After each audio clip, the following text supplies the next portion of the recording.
Hey guys, Ben here, and welcome back to a special video. And today we're going to be reviewing the Legend of Korra Turf Wars Part 1. So if you didn't know, I'm a massive Avatar fan, an even bigger Legend of Korra fan, because I grew up watching the Legend of Korra, watching Avatar The Last Airbender. So this is amazing for me that they've finally released, after about 3 years since the season 4 finale of the Legend of Korra, they finally got around to releasing their first graphic novel from the Legend of Korra franchise. So it's called Turf Wars Part 1, so it's a sort of reference to the new villain who's called Tokyuga. I'm not sure if I said that right, but he's creating this turf war in Republic City. So that is going to be the big part going into the next few books, because with all these Avatar series and the graphic novels, they always release 3 books. So the next plan for Turf Wars Part 2 is coming out in January, so be sure to stick around to then, because I will be making more Legend of Korra videos about the comic book and maybe even the TV shows, even though they haven't been on for years. They're just my favorite shows ever. Like, over the DC TV shows, I prefer them. They're just my favorite. So I was so happy when the Legend of Korra finally released their first graphic novel. So it's practically like the start of what would be season 5, because it's an exact continuation from when Korra and Asami go into the spirit portal, and then we get to experience what they've been doing in the spirit world. So they do go on some adventures. It's not very long until they return to Republic City, and they even do take a detour in the spirit world and go back to Korra's parents first in the Southern Water Tribe. So basically what happens is Korra and Asami finally get together, and we sort of got confirmation of this by the creators Michael DiMartino and Brian Konietzko. I'm not sure if I'm saying their names right, but they're like the creators of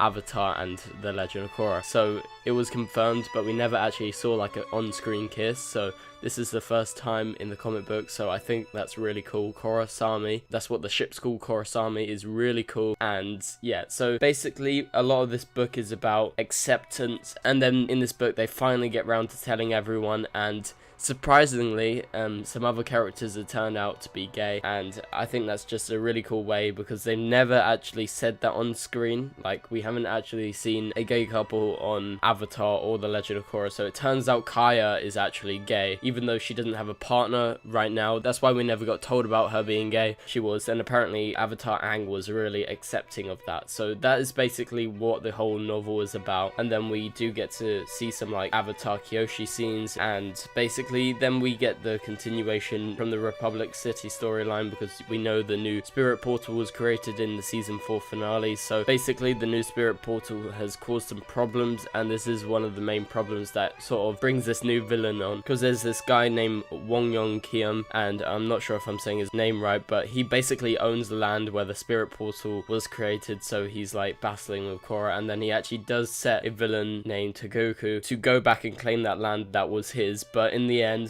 the spirits actually defend the portal and create Togoku into some sort of like spiritual monster, and he's got like a deformed face, and it's kind of funny. But my main problem with this book is it's so short. I blasted through it in like 15 minutes or so. I was like, give me more, give me more. I have to wait till January now. So I do think they should make it a bit longer if they have the opportunity to, because, you know, the Legend of Korra is my favorite thing, and it was just too short for me. So I do look forward to the next one, and also I gotta say the art is amazing in this. So it's actually a Dark Horse Comics, because if you didn't know, that's how they release them, via Dark Horse Comics. So all the colors are really nice, and it's all in the Avatar style, so I'm very happy they haven't changed anything to do with that. But there was a lack of some characters, such as the Airbenders, Tenzin. We didn't get much of Tenzin, we didn't get much of Bolin, and also Mako. Hopefully in the next few books that they do with Turf Wars, hopefully they bring them in a lot more, because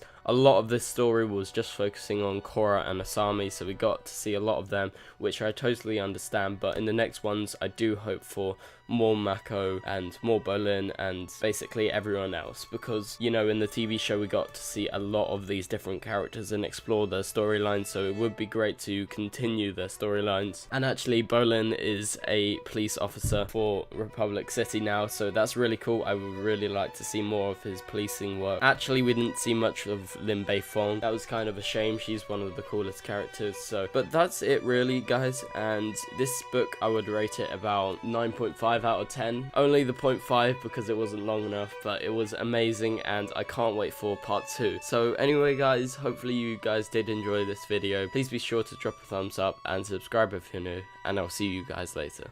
Goodbye.